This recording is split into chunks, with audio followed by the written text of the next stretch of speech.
Is there an unseen realm behind the curtain of what we can see with our eyes? Is there a supernatural reality behind the one we know? I attempt to explain the unexplainable and get to know the unknown beyond the veil of this dimension from a Christian perspective. I'm Jerry, your host for Thai Girl for God Radio.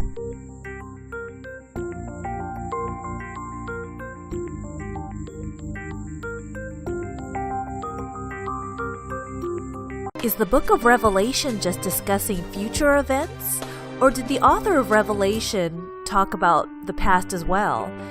My special guest, Brian Godawa, who is an award-winning screenwriter and author, and I discuss his new book, Tyrant, Rise of the Beast, about this fascinating topic. Join us as we discuss the Roman persecution of Christians during Emperor Nero's time and the various characters in his novel that you can identify with that will speak volumes to your heart as he tells a tale of the past that relates to our present and future in society as well as close to home and personally. Thank you so much for listening to the Thai Girl for God radio show on the Fringe Radio Network. I have a very special guest, and this is the third time he's been on my show. I'm very honored and very privileged to have Brian Godawa. A round of applause for Brian Godawa. Actually, three rounds of applause for Brian Godawa. This is his third time. Well, Brian is not only a screenwriter, and the most notable movie that sticks out in my mind is To End All Wars with Kiefer Sutherland and Robert Carlyle. Excellent movie. And also, there's been other movies that are notable as well, but that's the one that sticks out in my mind the most, and in most people's minds. It's an excellent movie. Check it out. And also, he is an author as well. The most recent Chronicles series have been Chronicles of the Nephilim, Chronicles of the Watchers, and the latest is Chronicles of the Apocalypse.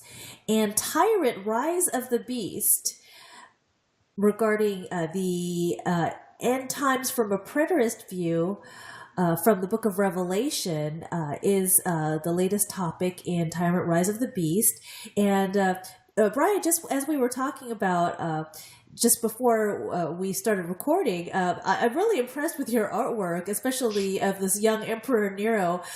Just before we launch right into it, could you tell me a little bit about why or how you came to select this young man as the neurotic and homicidal Emperor Nero? Yeah, well, to be honest, it's stock photography, so I can't afford to actually create my own because that'd be very expensive. But the amazing thing about stock photography is, they've got just infinite amount of possibilities. So, but the thing was, I found that character, and even though he's a tad bit young, yes. A little bit younger than what I'd like to have him in the picture. Nevertheless, when Nero first started, he was a very young emperor, so that's relatively realistic. But if you look at the descriptions of him in like Suetonius and Tacitus, who are famous Roman historians, they describe him as having pockmarked face from acne. Ooh. And also that he engaged in a lot of perversity and stuff, and so he sometimes had syphilitic sores. And so I thought I would, add that element to the photography with a little bit of Photoshop and give the, a dark sense underlying his outward beauty. Let's put it that way. Well, I'm impressed with the cover. I think that's very telltale of how Emperor Nero was. And so he most likely had syphilis and back then, there weren't much medications for that type of thing. And like we were talking about, that he engaged in perversion, so most likely he looked like that. And and he looks dark and sinister, and his face, kind of looks like he's up to no good. So I thought, this is definitely a very apropos picture. Yeah. Awesome. Okay, Brian. Well, I just wanted to summarize. From what I understand, Tyrant, Rise of the Beast, Chronicles of the Apocalypse, Book 1. I'll just read, some sections from your website. The origin of the Book of Revelation. It's an explosive tale of spiritual warfare and the origin story of the most controversial book of the Bible, Revelation. Book 1 in the shocking, controversial series Chronicles of the Apocalypse. And Brian, why is it controversial? Well. Look, the Bible prophecy has been around since day one, and most of us have been exposed to it. I was exposed to Bible prophecy many, many years ago when I was in college, relatively new Christian actually, through Hal Lindsey's book, The Late Great Planet Earth. And that was probably, most people are familiar with Left Behind, Yes. which is, that popular series of novels, about 14 or so, made $60 million. So it was really huge. And that was just, I think, in the 90s, right? So most people are Yes. familiar with that. And that's sort of the typical view that a lot of Christians believe. But it's not the only view. And Right. the thing is that although it's a dominant view, a lot of Christians don't realize that there are other views within the pale of orthodoxy through history that godly, scholarly men have proposed. And that's often misunderstood. And so consequently, it becomes controversial because, there's whenever you got a dominant view and some other view comes up, you tend to consider it like heresy. That's heresy. Right. And I've even gotten that claim at times, with what I believe in. And but the truth is that, like I said, there's been many Orthodox scholars in history who have proposed different views of interpreting Revelation. So the dominant view, the left behind view, as I like to call it, because that's the simplest way to understand it, is the typical sort of in our history right now, not history, in our personal future. There will be a so-called rapture that's supposed to happen sometime, and then a great tribulation, and then an antichrist that rises up and makes a covenant with Israel and rebuilt temple, and you have the beast and the mark of the beast and all this kind of stuff. And then that it ultimately ends with the second coming of Christ, and he destroys the Antichrist and all this, and he reigns for 1,000 years. So that's kind of the typical picture that most of us have heard and have been described. But the problem is that's not the only interpretation, and there are several others. One of them is called amillennialism. Or that view I just described is called premillennialism, meaning Christ comes before the millennium. Or dispensationalism, which also has a particular belief that we hear a lot these days, like, say, from John Hagee and those kind of guys, that they believe Israel is at the center. Like, when I say Israel, I mean the geopolitical nation that we know of as Israel today is at the center of God's promises for the end times. And that's a very peculiar and specific viewpoint.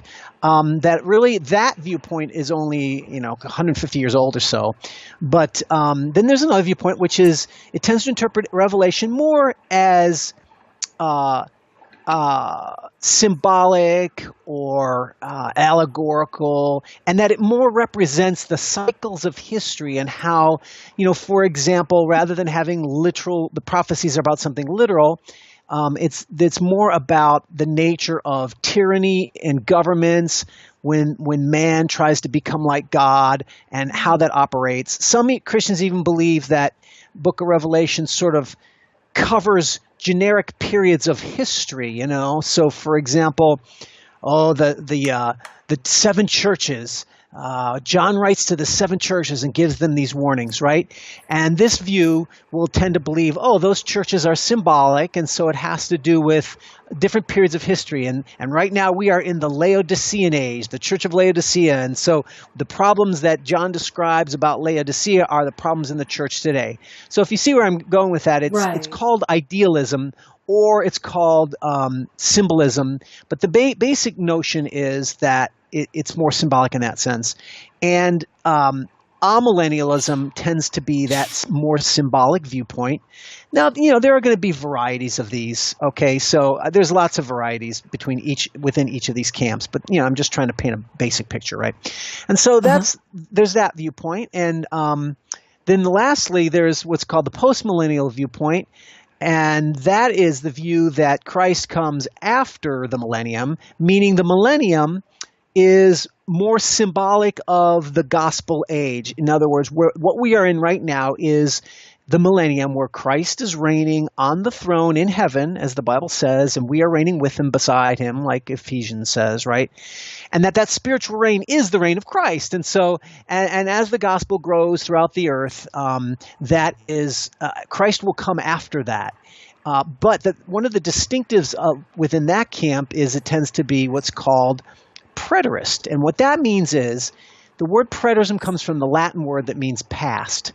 And so it's basically the belief that most of the end times prophecies have been fulfilled in our past, whereas the dominant paradigm is futurism. That's the belief that most of the end times prophecies or the last days prophecies have to do with our future. So those are the two main camps. And my camp, the preterism camp, says no. If you look at most of the Bible prophecies that people think having to do with the last days are not in reference to our future, but were something that occurred back in the New Testament era. And of course, the immediate reaction that most Christians who don't understand all these differences or may not have heard of these is, what? How can you say the last days of the universe, the last days of the world happened back then? That's ridiculous, right? Obviously, the last days haven't happened because, the last days are obviously the end of the world, right? And so the beginning to understand the difference starts with the beginning of understanding the New Testament text within the original context of the ancient writers and readers of those days. And so my main premise would be that when the Bible talks about the last days or the end of the age, we can look at specific passages, but it's not talking about the last days of the universe. It's not talking about the end of the world or the last days of the time-space continuum as we know it, right? It's not talking about that. It's talking about the last days of the Old Covenant.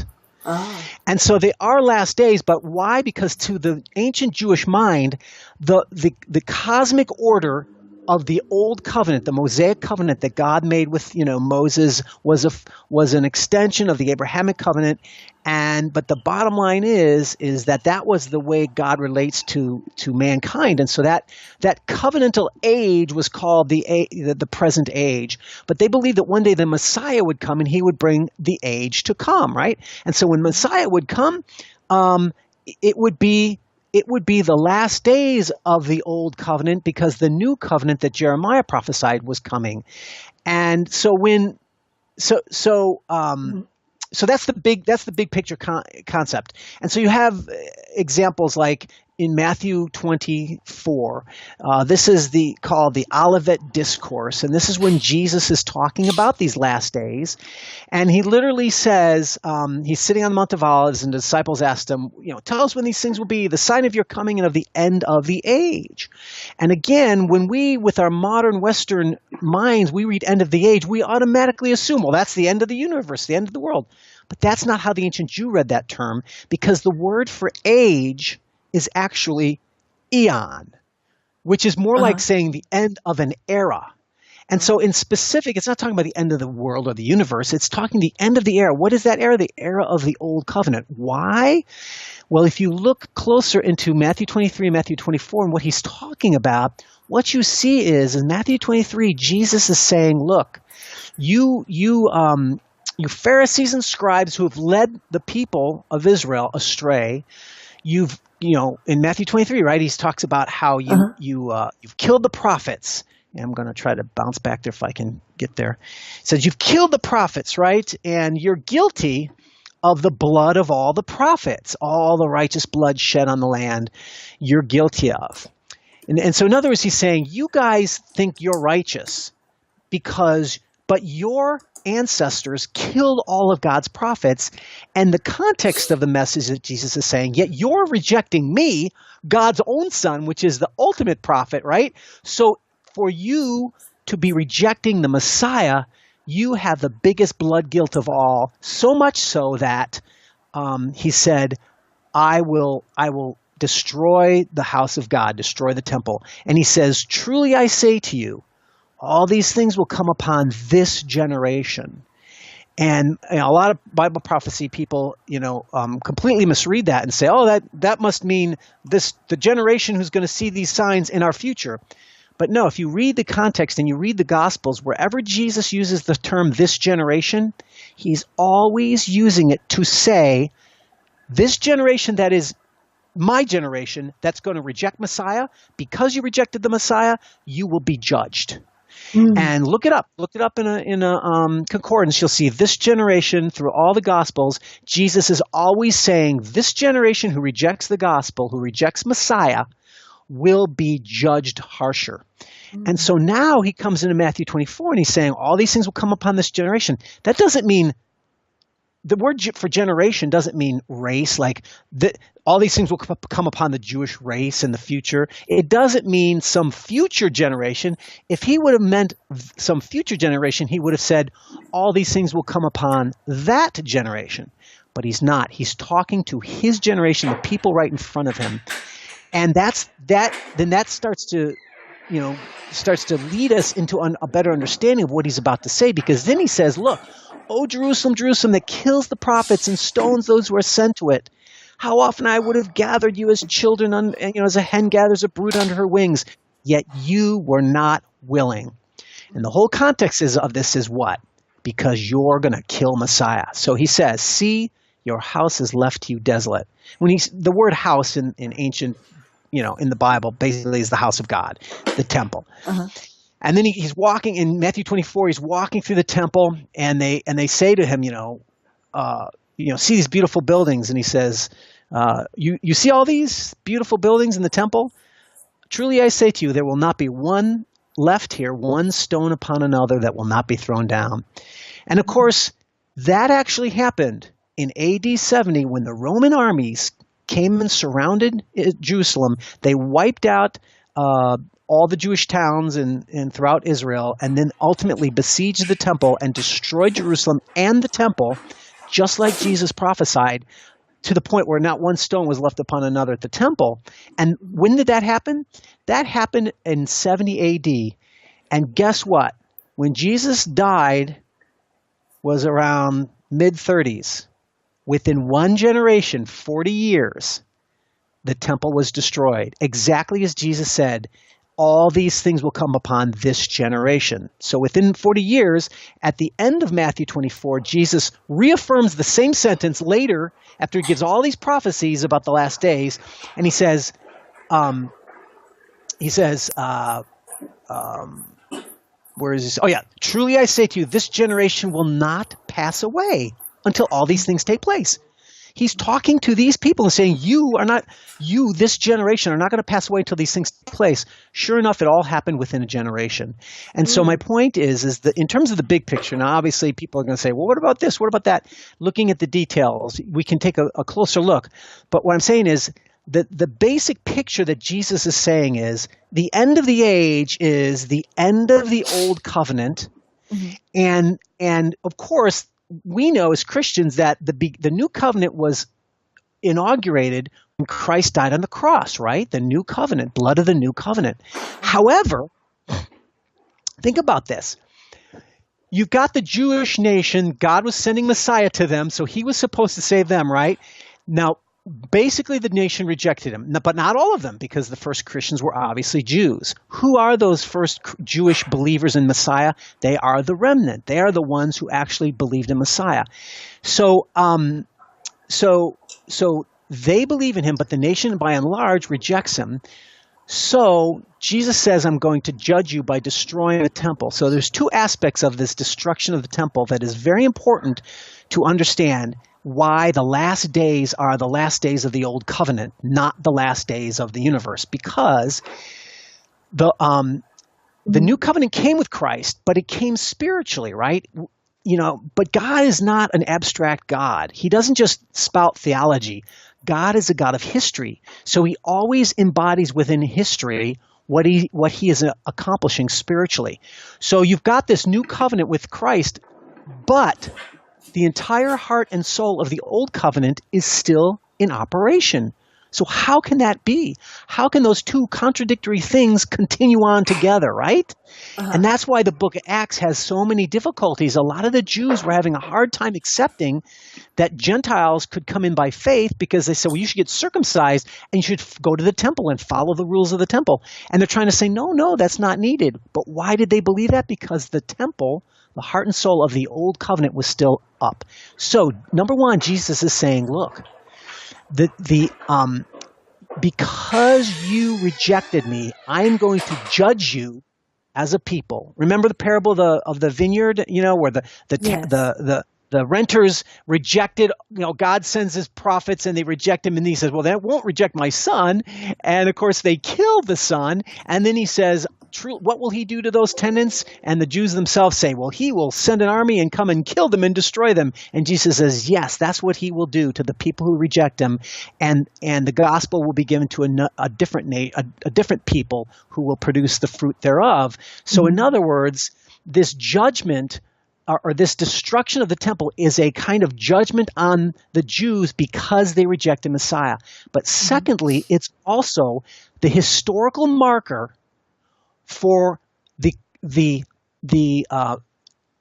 what's the word I'm looking for? The obliteration of the old covenant and the replacing of it with the new covenant by destroying the historical and symbolic heart and soul of the old covenant, which is what? The temple. Through the temple, all the system of sacrifices and atonement and all that stuff, that was their holy place, right? With the most holy of holies.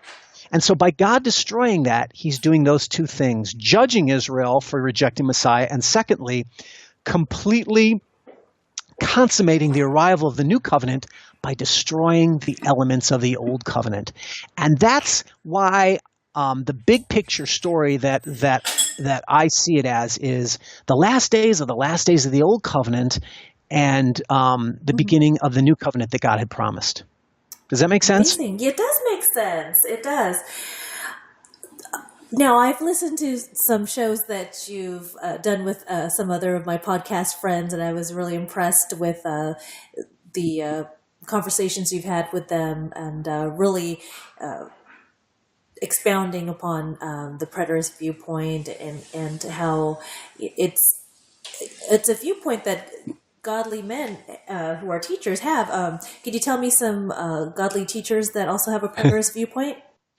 Well, there are some throughout all of history, and there's variations on it, But I would say probably the most recent in our time period, which really matters. One is R.C. Sproul. Now, R.C. Sproul is, of course, a very famous, well-known, and highly respected Reformed theologian who, you can't accuse this guy of being a extremist, a nut job, or a heretic, right? I mean, right. You would make yourself out to be a fool if you were to suggest something along those lines. And so R.C. Sproul is one of my favorite examples of that. And another example would be within the last decade or so was Hank Hanegraaff, the Bible answer man. Hank Hanegraaff also is a preterist now. But probably the two most influential men on my personal view that I would highly recommend people read any and all of all their books, because I've read them all and they're fantastic. Two authors I'll recommend. One is Gary DeMar. Gary DeMar is also a Reformed Christian, so he's a very strong theological guy. He wrote the book Last Days Madness, which was also very influential on my understanding. And then Kenneth Gentry. Kenneth Gentry is more of the Bible scholar. This year he's coming out with a 2-volume commentary on Revelation that communicates this preterist view, which has influenced, I've got a chance to read the early version, and it's been able to be an influence on my own storytelling in the Chronicles of the Apocalypse. So Ken Gentry has great books on like the Mark of the Beast and all this kind of stuff. In fact, if you go to my website, Godawa.com, click under Chronicles of the Apocalypse, I have a little tab that says scholarly research. You click on that, you get a bunch of free articles, some of them by Ken Gentry, and there's even a few of Ken Gentry's books that were for free online that you can get. One of them's called The Beast of Revelation. It's a great book. So yeah, you can get some free stuff there if you want. Oh, great. Well, free is the best price. Brian, could you go into some detail with regards to the various main characters of the book? Yep, let's get back to it. I love the book. I love the story, and the reason why I said it is, as soon as we start to talk about things like this interpretation of Revelation, Uh-huh. people are very committed to their views, and I have no problem with that because I am too. But like we hinted at in the beginning, it's controversial, and people tend to have highly emotional reactions when they hear different viewpoints, and they're unwilling, oftentimes, sadly, I think, too unwilling to consider other viewpoints, even just Right. for the sake of curiosity or learning, because Right. they, for whatever reasons, and I've had these issues myself in the past, so I understand. But this is one of the reasons why I wrote the novel series, because I guarantee you, no matter what view you have, you're going to love the Chronicles of the Apocalypse, because starting with the first book, Tyrant Rise of the Beast, I tell the story of Nero. Now, I'm not going to hold any secrets here. My main premise is Nero was the beast of Revelation. Okay. Some people may have heard that, and I can give you a couple examples to explain that, but just in general, but here's the thing. I am most interested in telling the historical story of the first century church, because you have to understand, no matter what view you have, the persecution of the church in the first century, right after the book of Acts, this time period that I'm telling the story of, that leads up to the destruction of the temple in 70 AD, is something a lot of Christians don't know about. It's a fascinating historical event, and it's just fascinating, and it's important for both Judaism and Christianity. And so I want to retell that story, and I want it to be historically accurate. So I base everything on historical research, so much so that I've even footnoted the novel, which is not something you normally want to do. It's not usually advised, but I knew that Christians are going to read this and go, "What?" If you're not really versed on it, you're going to go, "Where did he get that from?" And so that way, if they want to see the proof, they can read the proof, but they don't have to, because the story is going to be entertaining, and it's going to be it'll be classic, Godawa, action, adventure, romance, spiritual warfare. Awesome. That's the other element I bring into this is I have the same spiritual warfare for the Watchers in this series as I do in the Chronicles of the Nephilim, because I believe that the Book of Revelation is a supernatural book, and it pulls back the curtain a little bit to give us a glimpse of what's going on in the spiritual realm with angelic and demonic spiritual warfare, right? So I try to depict that warfare just like I did in the previous series. And I'm actually really proud of it because I think it's really cool.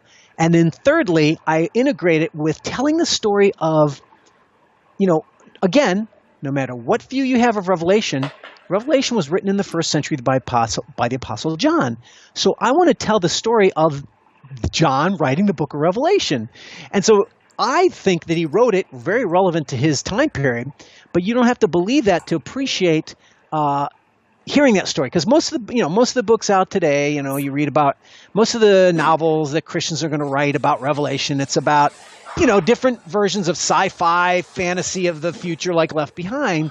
But I'm telling the story about John writing the book of Revelation in the first century, and so it has such a unique twist that you don't have to agree with the view to really get a lot out of it and to appreciate the storytelling.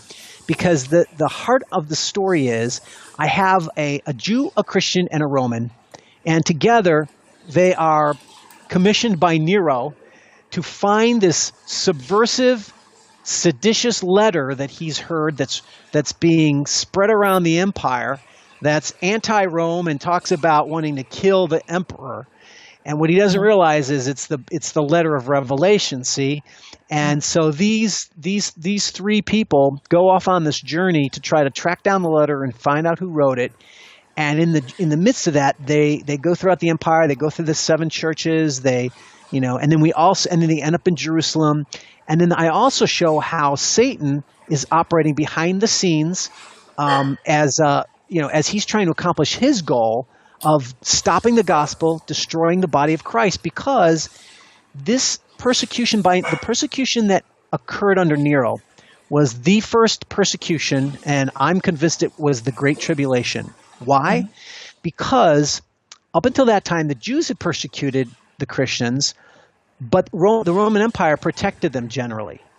But then all of a sudden, when the great fire of Rome happened and Rome burned down to the ground, this is where my story starts. My story starts with the great fire of Rome. And what happened is, historically, Nero was starting to be blamed by the populace because they found out that he wanted to rebuild Rome to his glory, and therefore they started suspecting that he was the one that started the fires, And there are different theories about that, but nevertheless, I think that he needed to find a scapegoat because otherwise they would have lynched him. Even though he's Caesar, they would have lynched him. So he found a scapegoat for the fires, and who did he choose? The Christians. Why? Because the Christians were talking about God will come in fiery judgment, right? So he kind of linked that conceptually. That gave him the justification to start persecuting them. So when we hear things about Christians being thrown to the lions, this is where it all began. But what's fascinating is I've done research to find what the horrors that Nero did to the Christians are far more than being thrown to the lions. And I bring the historical reality of those stories. So this is kind of this is a PG-13 or more story. It really deals frankly with the persecution and torture that the Christians had to suffer for Christ in this time period, right? Yes. And so I tell that, and this story starts that journey, and then ultimately the whole series will tell the journey all the way up to the destruction of the temple. But this first book launches out by painting the picture of the Roman Empire under Nero, Christian churches being persecuted so much so that they were starting to fear that they were going to be wiped out, which is pretty disturbing because, Jesus said, hey, this gospel will go to the ends of the earth, right?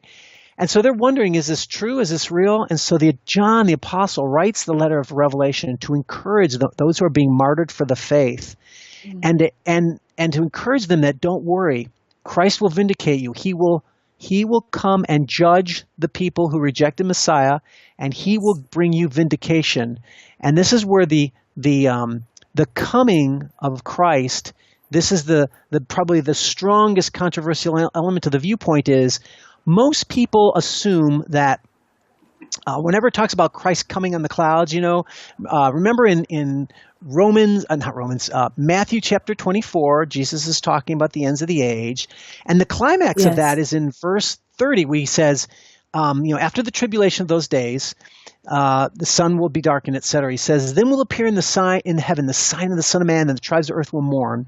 Tribes of the land will mourn, actually. They will see the Son of Man coming on the clouds of heaven with power and great glory. And most Christians have been taught to only understand that as a phrase that means the second coming of Christ. But in fact, if you do an intense Bible study on the meaning of coming on the clouds, you will find that it doesn't necessarily mean the second coming of Christ.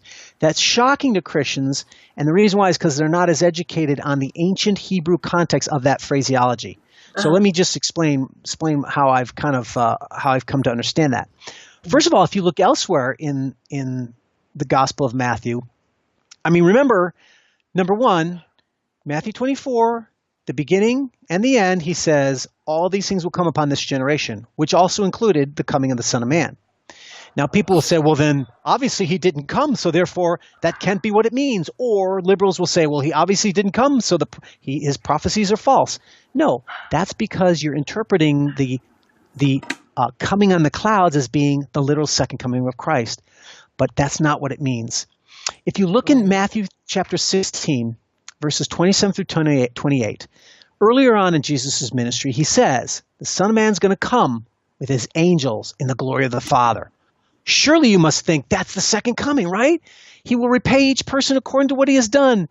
Truly I say to you, Jesus says, there are some standing here who will not taste death until they see the Son of Man coming in his kingdom. So imagine he's talking to this crowd of people, and he's saying there's some standing right here, right now, who won't die until you see the Son of Man coming. So what can that possibly mean? Some Christians who are hyper-literalist, which the Bible's not, so they're wrong off the bat, but hyper-literalists will say, well, then there must be some people who are like 2,000 years old, No, that's not what that means. But what it does mean is the Son of Man coming does not necessarily mean the second coming. So what kind of coming is it? This coming on the clouds. Well, the way to understand what the New Testament writers meant by coming on the clouds, we don't interpret it through our eyes, do we? We interpret it through their eyes. Why? Because if we say, oh, coming on the clouds, what that means is, what do you picture in your head, Geraldine, when you say he's coming on the clouds? Well, I picture Jesus basically, it literally could be metaphorical or it could be literal. I guess, like in full force, with wrath, with forcefulness. But you picture, right? You picture him surfing in on a cumulus nimbus, right? I mean, this idea is that, well, he must be coming from heaven, and that makes sense, right? Well, no, that's actually not what the phraseology means. The phraseology of coming on the clouds is actually an Old Testament notion that has a lot of examples. So if we want to understand what the New Testament writers meant, we don't interpret it through what we assume it means. We interpret it through what they meant, which they are writers who are steeped in the Old Testament. So when we go back into the Old Testament, we find examples all throughout the Old Testament where the coming on the clouds is a phrase that God uses of himself whenever now listen closely, whenever God comes to judge a nation, a city, or a people, he's described as coming on the clouds. Now, interestingly, whenever, I was going to say the other element of that is God always uses one nation to judge another nation, right? Uh-huh. So, for example, Isaiah 19:1, Isaiah gives an oracle concerning Egypt, and he says this: "Behold, Yahweh is riding on a swift cloud and is about to come to Egypt." And then, of course, it describes the judgments that God was going to visit upon Egypt that was fulfilled around 700 BC.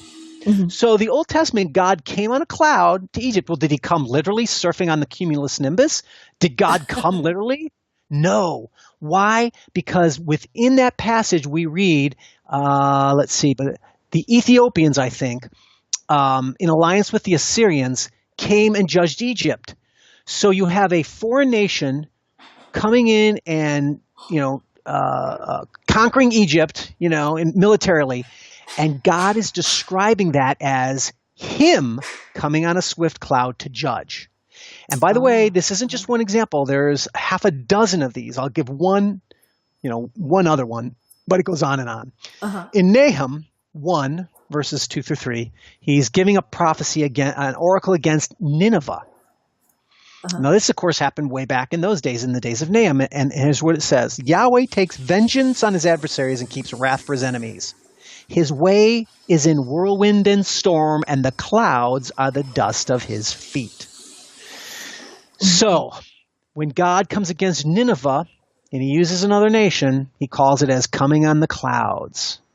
And this goes on and on, even against Assyria. Against Assyria, when God used another nation to judge Assyria, he says God's coming in the clouds and waging war. And so and by the way, I chronicle a lot of these examples in my book, End Times Bible Prophecy. Now, End Times Bible Prophecy is the theological book that I released simultaneously with Tyrant, Rise of the Beast, because I knew, again, Christians would read this and it would be new to a lot of them. So if they wanted to read further after they've read the fiction, they could read the footnotes because I have tons of research in the footnotes, but they can also get End Times Bible Prophecy and explain more of these biblical examples. But my point here is, in the Old Testament, whenever God judges one nation, he uses the armies of a pagan nation. Like in Isaiah 10, God judges Israel through the pagan nation of the Assyrians. And what does he describe the Assyrians as? The axe in my hand that I am wielding against Israel. So it's a very common thing. And of course, the clouds of heaven, someone riding clouds, another aspect of that is it always refers to deity. Because if you look at the passage that, another passage that Jesus is obviously referring to is Daniel, what is it? I think it's Daniel 7. Is it Daniel 7? Let's see here. I think it's Daniel 7 where, where it says the Son of Man comes up to the throne of the Ancient Days, and it says he comes on the clouds of heaven. And then he talks about how he's going to judge the earth. So the clouds of heaven are reserved exclusively for deity. So Jesus is calling himself God, just like God was. And they're also a figurative, poetic description. Whenever God uses a pagan nation to judge another nation, especially Israel, he's described himself as coming on the clouds of heaven. So you get it. So now you translate that into AD 70. And as a matter of fact, God says that he is going to send the Roman armies to judge Israel for rejecting Messiah. He's going to come on the clouds of heaven. It fits the pattern to a T, so much so that there are other passages outside where he clarifies the fact that that this is what it means, right? So for instance, in Matthew 24, Jesus says, when you see the abomination of desolation standing where it ought not in a holy place, right? Flee to the mountains. What's the abomination of desolation? Well, it's basically Rome, Roman armies. How do I know that? Because in Luke 21:20, Jesus is giving the same sermon, but Luke translates that phrase, abomination of desolation, because he's writing to Greeks who wouldn't get the Hebrew references. So he says the same phrase, but he says it differently. He says, when you see Jerusalem surrounded by armies, then know that its desolation has come near. Then flee to the mountains, see? So the notion is, and then of course earlier in Luke 19, Jesus talks about, he says, look, the days will come when your enemies will set up a barricade around you, surround you, hem you in on every side, tear you down to the ground. And they will not leave one stone upon another, because you did not know the time of your visitation. And then he entered the temple. All right, so remember how earlier in Matthew 24, same language. Not one stone will be left of what? The temple. What's the time of your visitation? That's Messiah. You did not recognize Messiah visited you. And so because of that, you will be judged. So you see the picture that's building here is a very powerful historical picture of God coming on the clouds of judgment. So I could show you 6 passages in the Old Testament where it says God came on the clouds. Does that mean God came 6 different times? Yeah. So in other words, coming is not just one time. It's whenever God comes in judgment. So therefore, when Jesus says he's coming in judgment, he's claiming to be God coming in judgment on the people of Israel who rejected him as Messiah. And so therefore, that's not necessarily the second coming. And so what I would argue is, as a preterist, my particular viewpoint is I still believe there is a second coming in our future, but these passages that we commonly think refer to the second coming are not. They're actually judgment comings. That's the way I like to describe it. I got that from Ken Gentry. It's a judgment coming, not the second coming. And so there are different ways where Jesus comes, right? Jesus comes to us in the Holy Spirit. Jesus comes to the 7 churches, 7 different ways. He says, I'm going to come to you. If you don't repent, I'm going to come and I'm going to judge you. So this notion of Jesus coming is not always one thing, the second coming. It's actually any time he might come to judge. Does that make sense? It does make sense. Well, as a partial preterist, that's what I heard from your other interviews, Brian. So I know that you believe, obviously, in the second coming of Jesus, but a lot of the prophecies in Revelation were fulfilled in Jesus' time, or just the generation right afterwards, and who he was speaking to was, or the audience he was speaking to was the people right there. What, other than the second coming prophecy, what other prophecies do you think would be yet to be fulfilled? Well, it's a threefold thing. There's a second physical return of Christ, a literal physical resurrection of the dead, and then the final judgment. Okay. So in many ways, that's very classic Christianity, but the difference is what most people think surrounds those events, the Antichrist, the Great Tribulation, right? That's not in the picture. Why? Because the Great Tribulation occurred in the 1st century when Nero was persecuting the Christians. Now, your immediate reaction might be, what? How can you possibly say that? That's ridiculous. Nothing great that big has ever happened. Well, guess what? The Bible itself says that already was taking place in the first century, the tribulation. In Revelation, the very book we're talking about, chapter 1, verse 9, it says, I, John, your brother and partner in the tribulation and the kingdom and the patient endurance, et cetera, right? So John himself is sitting there telling us the tribulation was going on in his time when he was writing the letter of Revelation. It tells us itself that it was going on at that time. Remember how earlier I was mentioning the whole thing about, last days and they were in the last days in that time period. Well, how can that possibly be? Because the last days sounds so end of the world. Well, guess what? There's also other passages in the New Testament that they said they were in the last days in the first century. We are not in the last days now. They were in it then. For example, Hebrews 1 says, God, after he spoke to the fathers and prophets in many ways, in these last days has spoken to us in his Son. In Hebrews 9:26 it says, but now, once, at the consummation of the ages. What does consummation of the ages means? The wrapping of it all up. The wrapping up of the ages, he is manifested to put away sin by the sacrifice of himself. In 1 Peter, he says, Jesus has appeared in these last times. And by the way, I can give you other dozens of passages. John wrote in 1 John that they were in the last hour. So my point is the New Testament writers themselves were saying they were in the last days. So that supports better the notion that the last days is not the last days of the universe of the world. It's the last days of the old covenant. Because, of course, when these writers were writing, what time period it was? It all was in the time period between the ascension of Christ and the destruction of the temple. So this 40-year period, they're writing these letters. Why? Because the last days of the Old Covenant was not completed until the temple was destroyed. In other words, it was like the New Testament was fading in, the Old Testament was fading out. Now, is this something that I'm just kind of making up? No, it's not. If you go to the book of Hebrews, this is one of the coolest passages.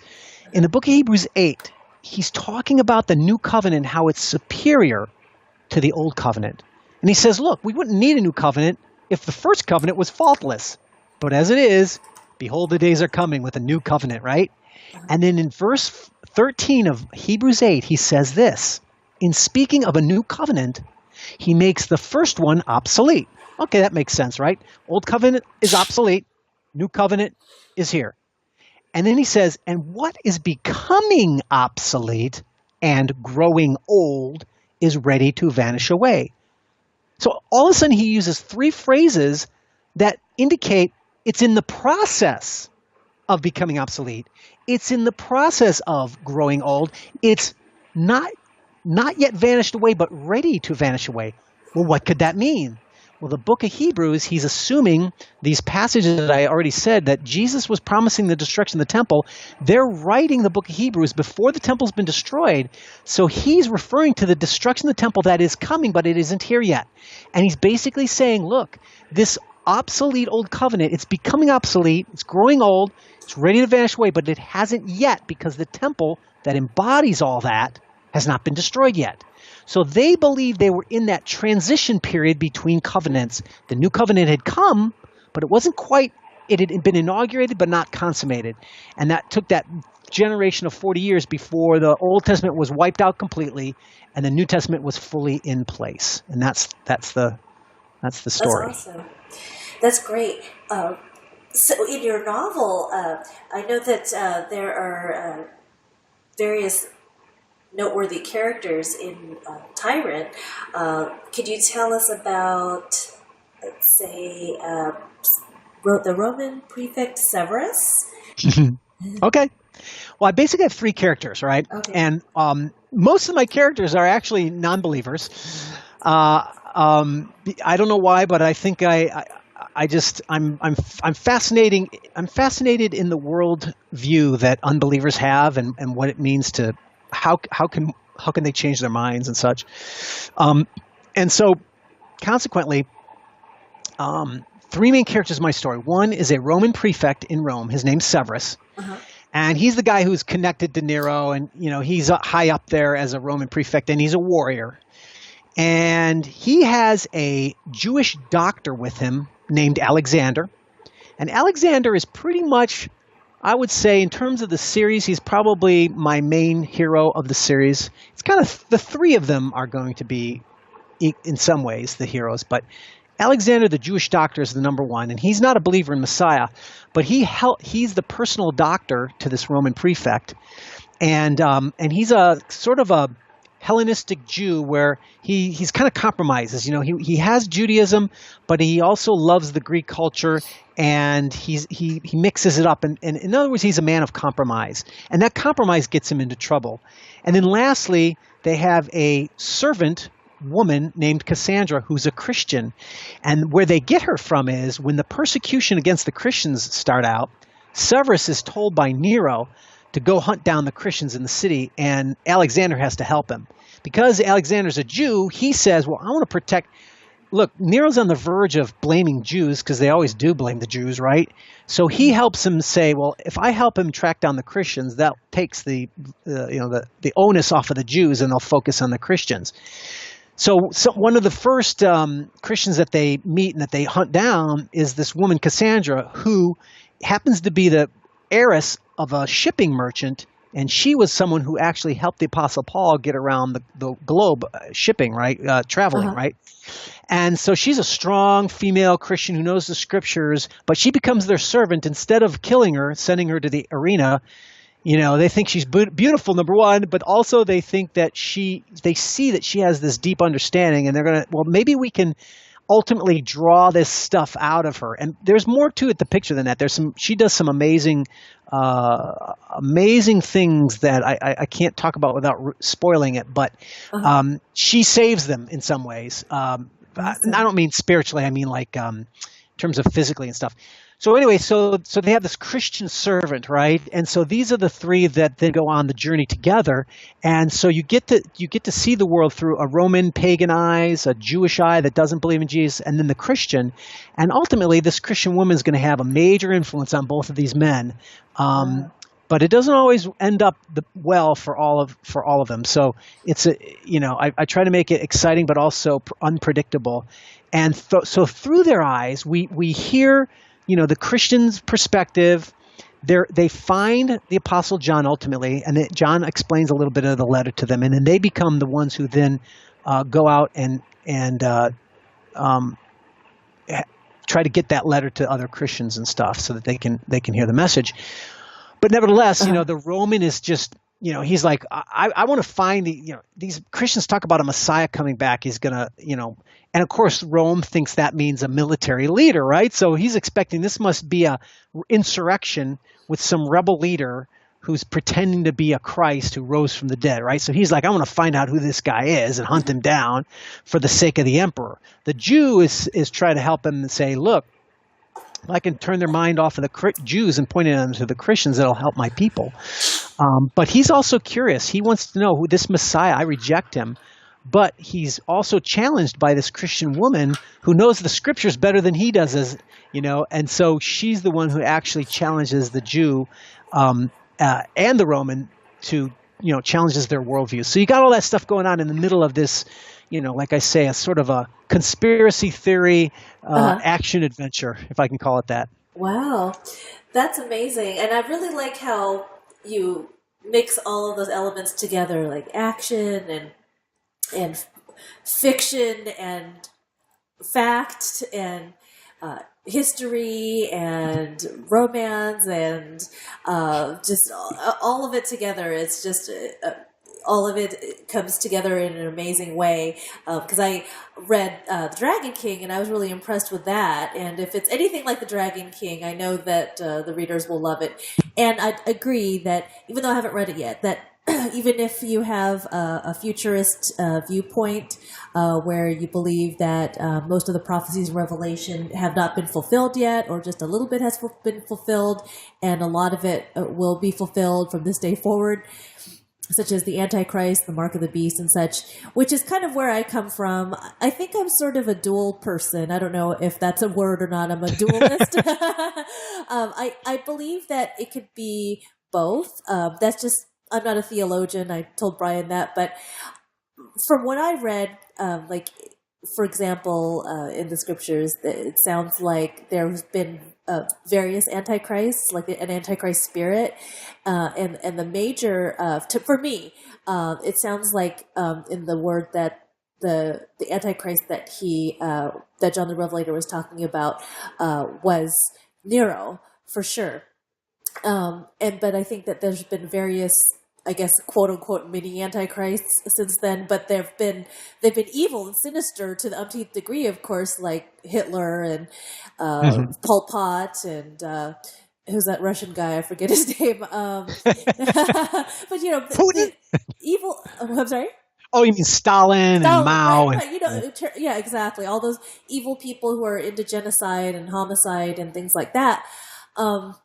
I think that they had a Nero spirit, if that makes any sense. I mean, not literally the spirit of Nero, like I don't believe in reincarnation, but an antichrist spirit where they're against Christ and against what he stands for and against his people and wants to kill and to prosecute and persecute God's people. Like the main example would be Hitler, for example. I mean, even though he persecuted the Jewish people. And then some would say that some are saved and some are not. Some are Messianic Jewish people and some are not. I would say probably the majority of them are not. But either way, that they resemble God's people, and biologically, and that's why Hitler persecuted them. And so I think that there's going to be an antichrist that resembles the oppressive spirit as Emperor Nero in the last days. So I think that it can be both. I think that not only was Nero was the Antichrist, but I also think there's going to be a major Antichrist here, such as the world has never seen. But maybe I might be saying that because I don't know better. But I guess that's what I had believed. But I also see your viewpoint, and I've read that. I used to read, quite a bit about theology. When I first got saved when I was 16, and one of the first books I had read was The Late Great Planet Earth by Hal Lindsey, and I also read some other concordances and Bible commentaries, and it did say that John the Revelator was talking about. Exactly what you're saying. But then it also gave the other viewpoint, which is the futurist. So it gave the preterist and futurist viewpoints. And I thought, wow, why can't it be both? So in my little mind, I think that it's both. But maybe it's because I don't know better. But what you're saying does make sense. But I guess with the added little asterisk or caveat that I also think that it could also be, a futurist perspective. So I believe I'm a preter-futurist or a future preterist. Hey, you have some good company. There are people who and scholars who would argue that as well, and so that's definitely another viable viewpoint. My main goal is to have an entertaining novel with spiritual warfare that will be fantastic and interesting, but also be theologically deep if you want to, but you don't have to, and it will be very historically accurate. My goal is to make this as historically accurate as I can, because I really want that so that people can learn and appreciate no matter what view you have. And I think one of the other podcasters said that your novels are faction, a wonderful blend of fiction and fact. So I really like that term, faction. Yeah, no, that's true. And also, look, whenever you're going to write about the spiritual warfare thing, obviously even the Bible doesn't reveal much, right? I mean, it does reveal some things, but the book of Revelation is full of figurative, poetic, symbolic imagery. It even says that in verse 1, it literally says that the angel signified, which means to symbolize the revelation to John. But even then, it still does reveal spiritual things, but we don't really know what it literally looks like. We have a few glimpses, like it talks about how God's throne is surrounded by 10,000 times 10,000 of his holy ones. But, what's really going on in the heavenlies? We don't get much. Like, remember the book of Daniel? You hear Gabriel. Is it Gabriel? Yeah, I think it's Gabriel. Whatever. Saying, "Hey, I battled with the prince of Persia," and that's clearly a reference to a spiritual prince over Persia.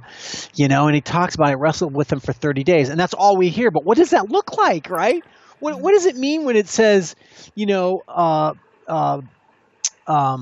there are, God's 1,000 chariots in the heavens when Elijah sees it? Well, what's going on there? Are they literally fighting in the heavenlies? And what does it look like in this demonic spiritual world where Satan and what is he doing? We get glimpses of it, but we don't really see the full plan. So obviously, any attempt to try to depict that is going to be very much fantastical, and fictional. But my goal is to be theologically accurate, even though I'm obviously speculating and I'm fictionalizing.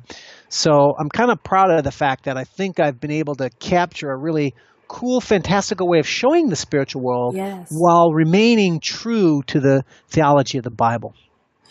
Remaining true to the theology of the Bible and history. And I'm really impressed, as well as your readers, of how much research goes into your novels. And you're just not whipping up, this fantastical baseless novel. I mean, you have footnotes, and I know you were saying that that's anathema when it comes to, writing a novel, but we think it's awesome that you put, that much effort into, explaining and showing and helping people to discover that the various things in your novels, are historical and factual. And I know that in one of the other podcasts you were talking about some of the dark things that the Romans did, and also the hypocrisy. That the Romans were an enlightened or viewed upon as this enlightened group of people, and they were in some respects, but they were also cruel and barbaric. So that kind of cancels out the former.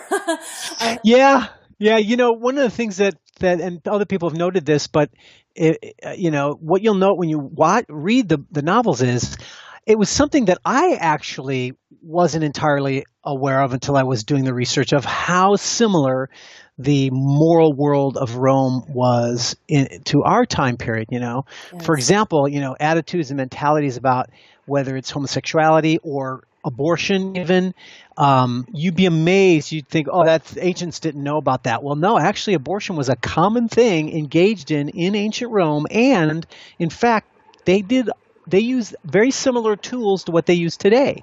They even used drugs to try to, get expulse a fetus. And I don't want to go into the gruesome details, but my point is I bring in some of these elements to show that, the more things change, the more they say the same. Human nature doesn't change, and the same evils that we have today, they were doing back then as well. So there's a very much of a, wow, you see our world in that world and how similar we really are.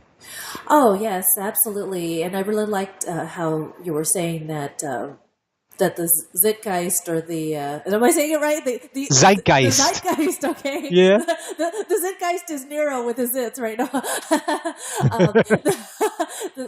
Say it again. How do you say it?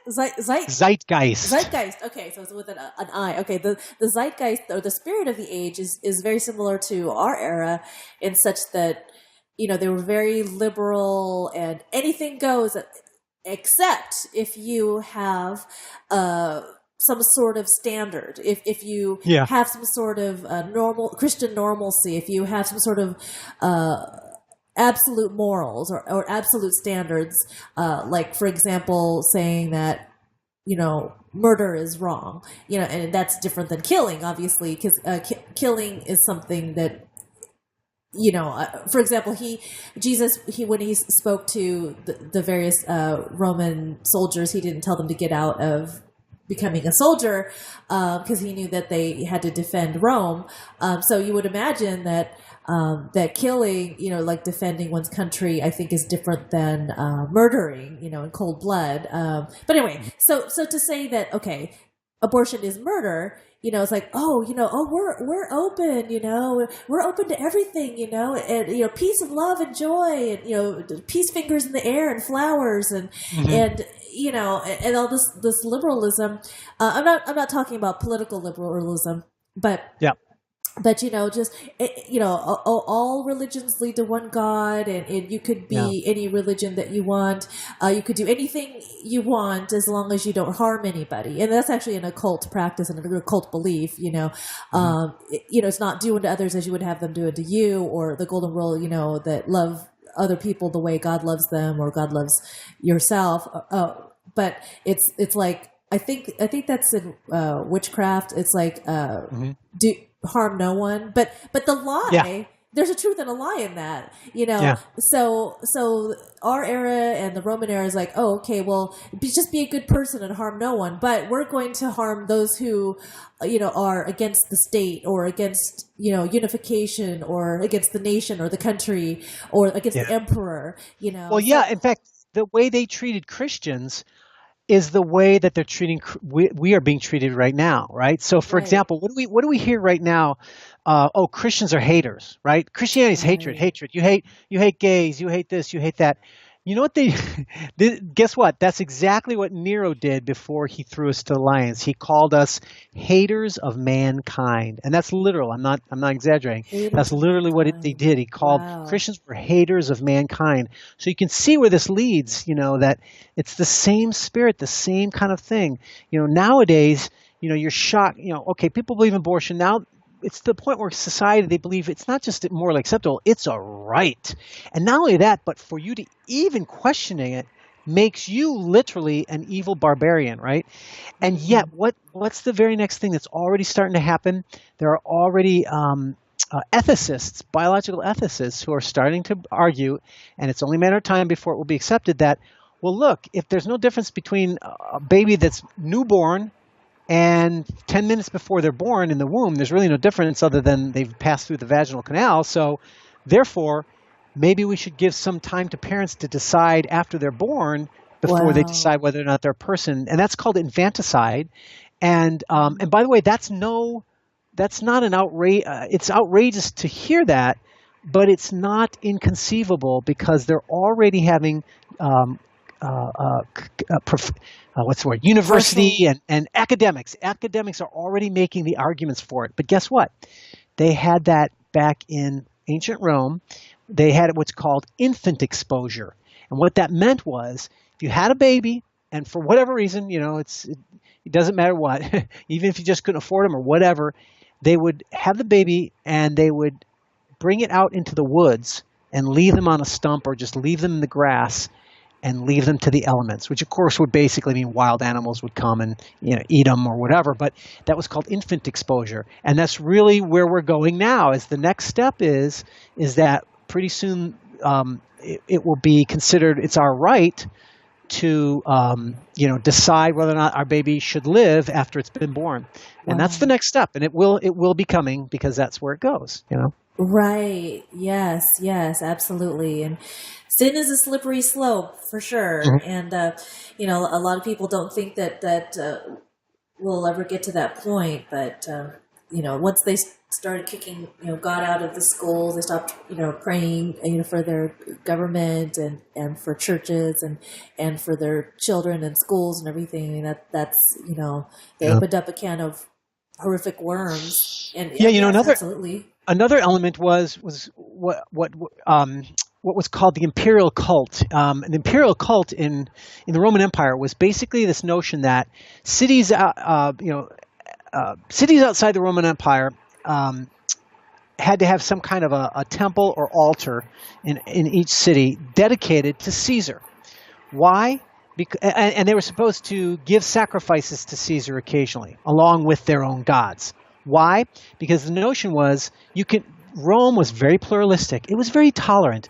You could believe in whatever gods you want, just so long as you also worshipped Caesar as a god, and that you gave obedience to him or obeisance to him by giving an occasional sacrifice to him at your imperial cultus, your temple to Caesar in your city, right? So this was part of the whole system.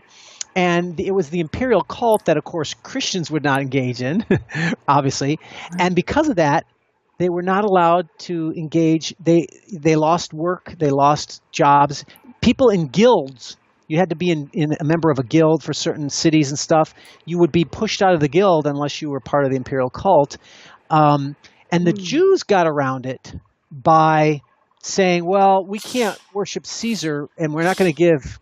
You can kill us all, but we'll never give a sacrifice to Caesar. But what we can do is we can give a sacrifice in our temple on behalf of Caesar, right? So that's what they did. They were allowed the dispensation. But of course, in the Christian eyes, that was the same thing as worshiping Caesar, because you're still giving, he's a hater of God, and you're giving a sacrifice as if God forgives him.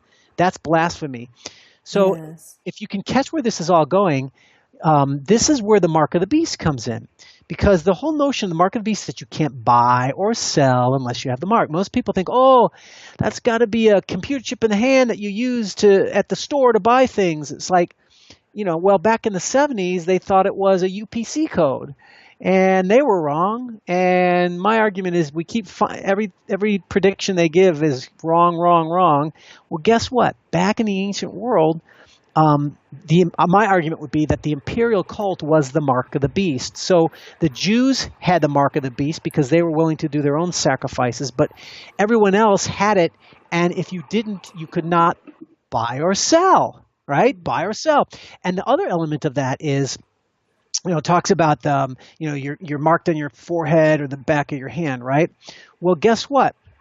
The notion of having a mark on your hand or your forehead is not without precedent in the Bible. Again, like I was saying before. And in my book, End Times Bible Prophecy, I actually have a whole chapter on this, and I address this mark of the beast, and I explain that there's a precedent to that. It's in Deuteronomy 6, and it says... so God is giving them the law. He's trying to tell them, look, I own you, and you need to be my servant, and you need to live as my ownership over you. And he says, these words I command shall be on your heart. So obviously it's figurative, right?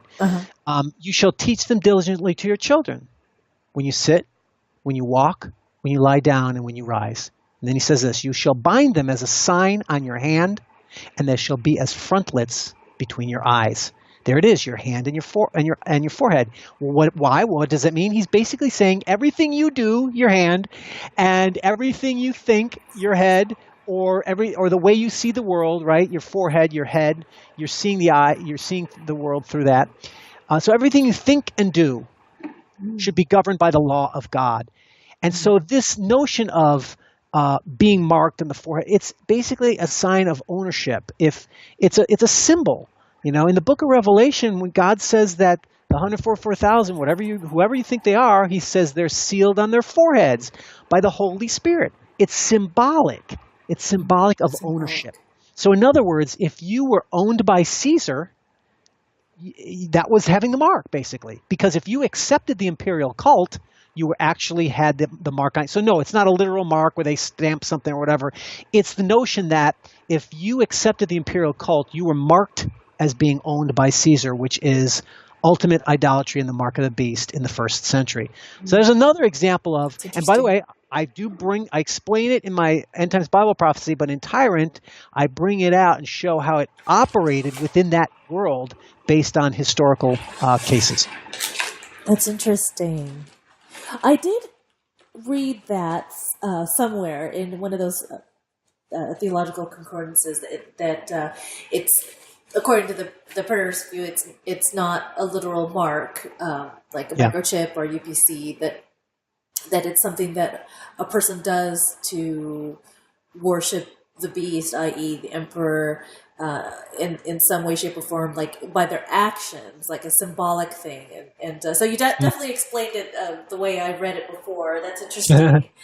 Wow. What do you think about the people that believe that it's a literal mark, like a literal microchip? Well, like I said, number one, the book of Revelation is primarily symbolic. I do believe there are some literal elements of it. And this is another, in fact, I'm glad you brought that up because this is another issue, a big, big issue when it comes to Bible prophecy. And it's been a big problem because whenever I talk to Christians who are really committed to their views and such, I start to explain the symbols and I often hear, well, I believe the Bible literally, as if I don't trust the Word of God, or as if it's not literal, it's not real, or it's not God's Word.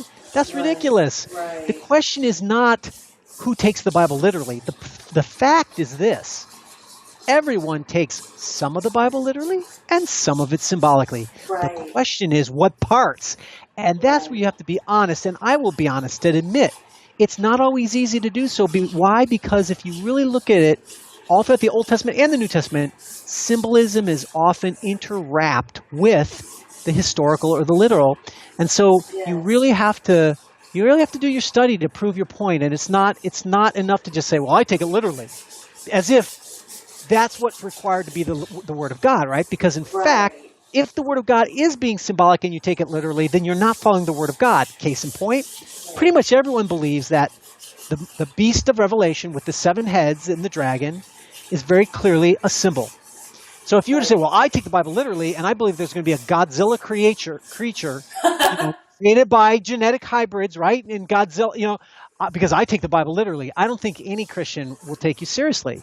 Right. Well, then you have to consider that might be the case with other examples as well. So I guess what I'm just saying is I've heard this a lot, so we really need to be careful not to jump to the gun, jump to conclusions, and we really have to be open to the fact that the way we think things are may not be. And my argument would be basically that this notion of symbol is very clearly elsewhere. When you first read about the mark of the beast, right after that chapter, let's see, where is that? So right after, sometimes, well, quite honestly, I don't, mystery of God fulfilled. Where is the mark of the beast? The mark of the beast. Okay, let's take a look here. Let's see. I've got some online Bible up. Okay. Is it funny, like, when you just kind of like you get into a loop and you like, where am I? How do I find where I need to get? Right. Mark. Okay, I'm going to BibleGateway.com. I think it's 13. Is it 13? It comes up in 13. Aha. There it is. Okay. Revelation 13. Got it. 17. Okay. So here's my thing. So it's talking about, this is very interesting. There's a reason when the scripture puts two things together or near each other, I think you have to take them into context, and one thing helps you understand the other, right? So he's talking about the mark of the beast in chapter 13, verse 18. It says, this calls for wisdom, the understanding, calculate the number, right? Blah, blah, blah. Then what does he say immediately after that in chapter 14? Now remember, the chapter verses are not in the original text, so it's just a long letter. So right after he talks about the mark of the beast, he says, I looked and behold, on Mount Zion stood the Lamb, Jesus, with him the 144,000 who had his name, Jesus, and his Father's name written on their foreheads. And I heard a voice, and I think, you can go ahead and envision that written on their foreheads, but, if you read the context, he's basically saying God's going to protect these 144,000 because they are his own, and his mark of ownership is this writing on the head, which is reminiscent of on the high priest, he did literally have, Yahweh is holy unto the Lord or whatever written on his I forget what his meter, his hat, whatever that he wore. And so I think that there's a symbolic reference to that. But my point is in the context, I think it's clear that the writing on the foreheads of the 144,000 is easily symbolic. And it's interesting that is in the same context as the mark of the beast. So he's contrasting. He's saying, look, those who follow Rome, those who give into Rome and reject Messiah or engage in the imperial cult or whatever, they are marked as Caesars and they will be judged. But those who believe in Christ, those who are God's own, they are marked by Jesus and they are protected. So that's the kind of context of what I see going on there, where it's, it seems to me like Yeah, no, it's symbolic. It's not a there's no Right. companionship going on there. It's But think like about you're it. right. It's some of it is symbolic and some of it is literal. And I think that is funny where people retort, "Well, I just take the Bible literally," and they don't have anything. They don't want to listen to your viewpoint or whatever. And I do want to listen to. I guess peripheral viewpoints because, like, for example, like, Brian is a brother in Christ because he's accepted Jesus into his heart. He lives for Jesus, and he believes, the Word of God, and et cetera, et cetera. And that's not something to divide over, and that's not something that a person should say. Well, he's teaching heresy or whatever. It's ridiculous. And Some by the way, Christians can get really nasty. yes, and honestly, Geraldine, I really bring this up because I've experienced a lot of it coming from people, and it's a deep concern of my heart because there are people who are really, really dedicated to this Bible prophecy. And then look, I realize we all have our thing. We all have something we're really interested in. We spend a lot of time and energy. But I have seen so much hostility, so much division because you don't interpret the way I interpret it, so you don't know the Word of God. Right. And I'm telling you, it's a dangerous, hurtful spiritual thing that's dividing the body of Christ so much so that it reflects what's going on in the society at large, right?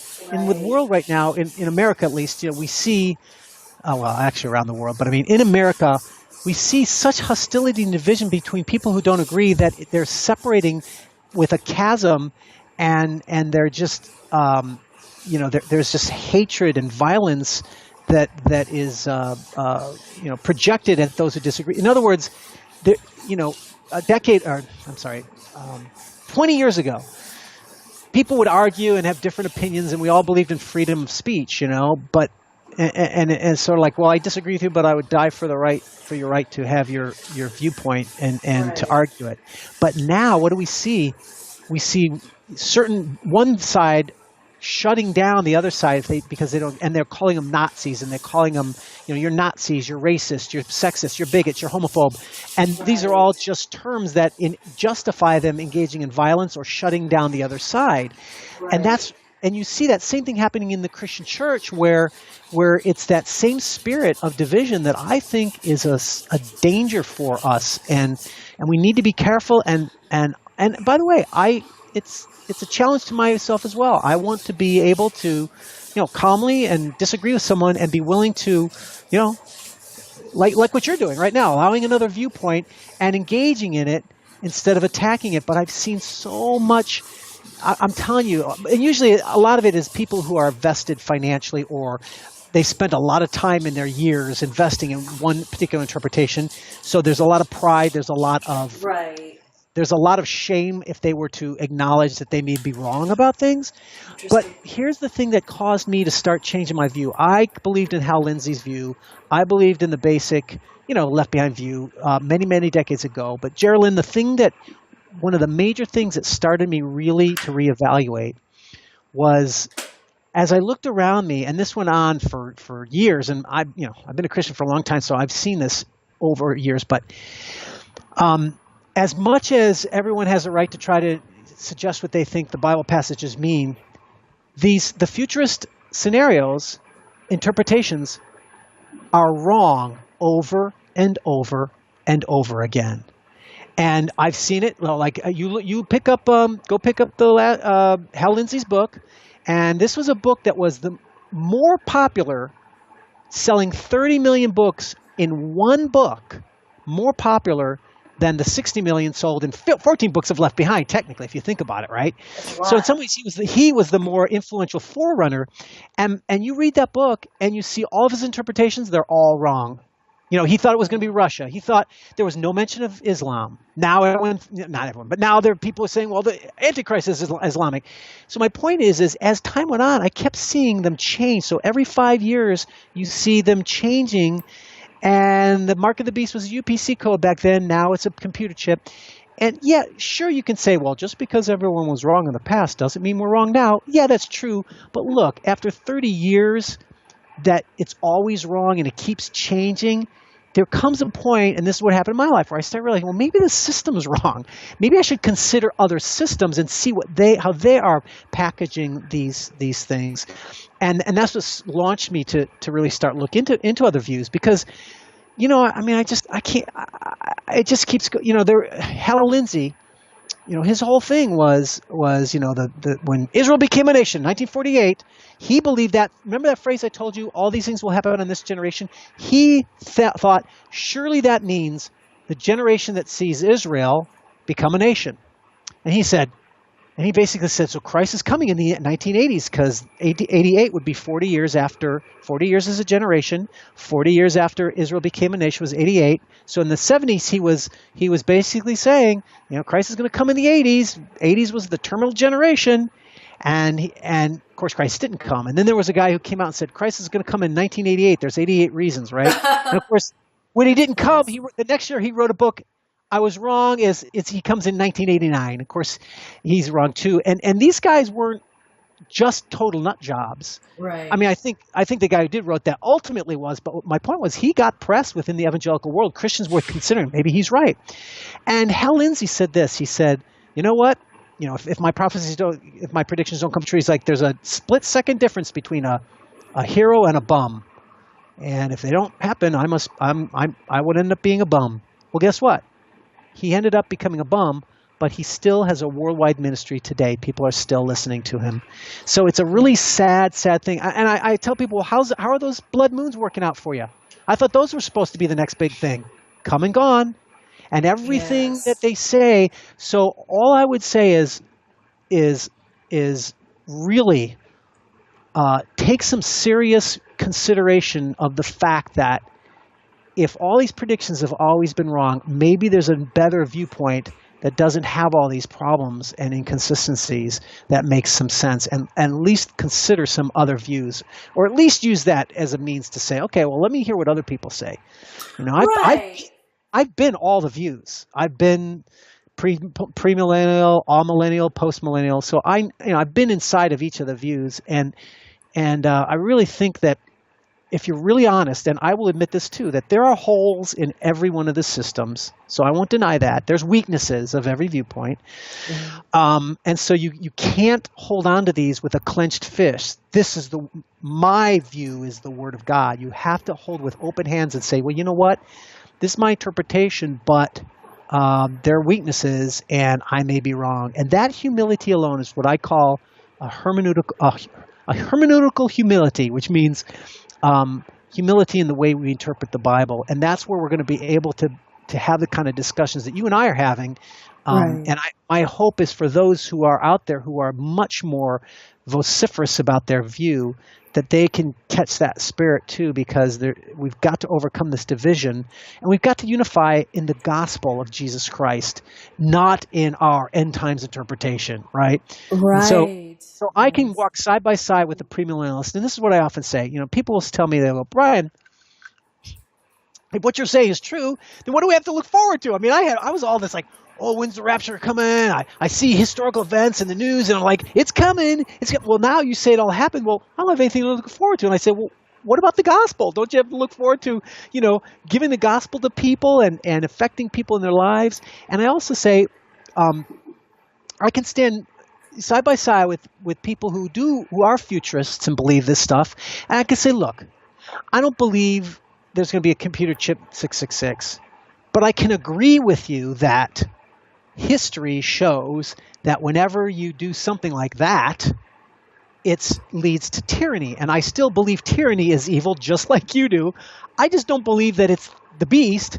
But look through history, right? Like you said, there are characters in history, there are tyrants in history who are so wickedly cruel, but yet they come and go and they die. But they weren't the fulfillment.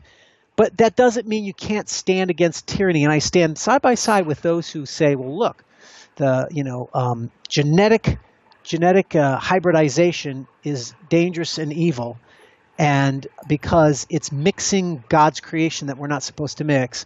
The future says, and they're going to create the Nephilim again. And I say, no, they're not. But I still agree with you that is a dangerous or evil thing that we really have to fight together. You see what I'm saying? So Sure. I think that we can still find some common ground fighting together against tyranny and evil. Whether or not it fulfills prophecy, it's still bad. I mean, Right. like That's true. Hitler was truly, truly evil, and so we should stand and fight against him just like we should today as well. Right. Very good points for sure, Brian. Well, Brian, what is your website so people could go read all about you, and as well as your books and Yeah. the various movies you've written, and especially this book here, Tyrant? Well, if you want to know more because it's new to you and you're not sure, you want to learn a little bit more, Godawa.com, that's my name, Godawa. And I put a lot of energy into the website to make it free and fascinating and helpful. I've got artwork. Every one of my books, I have cast of characters. I have artwork that could depict what's going on in the book. I've got maps. I've got articles related to the material that I'm writing, free articles by scholars. And, I tell a little bit about the story. So if you want to know more before buying it, go to Godawa.com. But if you're curious enough that you could say, I can read the book description and figure out if I want it from there, go straight to Amazon. All my books are pretty much exclusively on Amazon. And you can get it in Kindle, paperback, or audiobooks. Now, Tyrant is the only book that's not out on audio yet, but it will be within a month. Yay.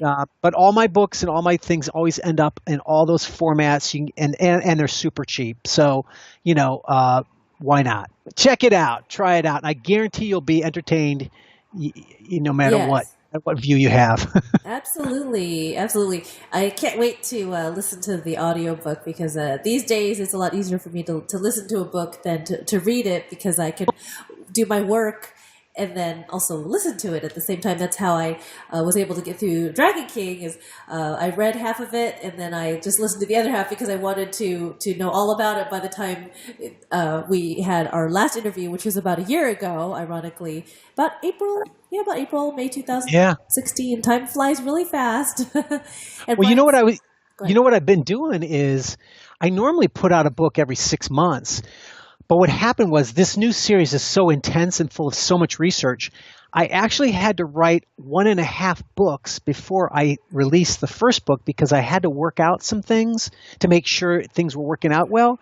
So my next book will actually be released in just a few months, close to this one because of that. But it took me 1 year to kind of get the foundation of it all in together. So yeah, people are going to love it. Awesome. Well, I'm definitely looking forward to listening and or reading Tyrant, and it sounds like an awesome book, like riveting faction, fiction riveting fact. Yeah. Awesome. Well, do you have any final thoughts? Nope. I think you did a great job, and I hope that people got a good picture, an understanding of a view that's not as known, but I'm warning you all, it's coming, and more scholars and more Christians are ascribing to it as these other viewpoints tend to break down as time moves on. And so I think it behooves people to understand it, even if you don't agree with it, because it is a growing viewpoint, not on the fringe of nutcases, but actually very solid Bible scholars. Absolutely. Well, you did an excellent job as usual. You're always a pleasure to chat with, and I hope and pray that people will have their eyes opened, even if they don't, necessarily, read the book. But I hope that they do read the book. But at least have their eyes opened, to other viewpoints rather than being, cemented and wedged in one's own. Especially, if it's not something that's foundational. Foundational would be, Jesus, and that Jesus is the only way to God. Jesus is God made manifest in the flesh, et cetera, et cetera. Yep. So this is what I think is a peripheral viewpoint that we shouldn't divide over, even if we have a slightly different or very different viewpoint on the end times altogether. But this sounds excellently written, and it sounds exciting, and looking forward to listening to it. Thanks so much. Thanks, Brian. Well, I appreciate you, and take care, and God bless, and have a wonderful evening.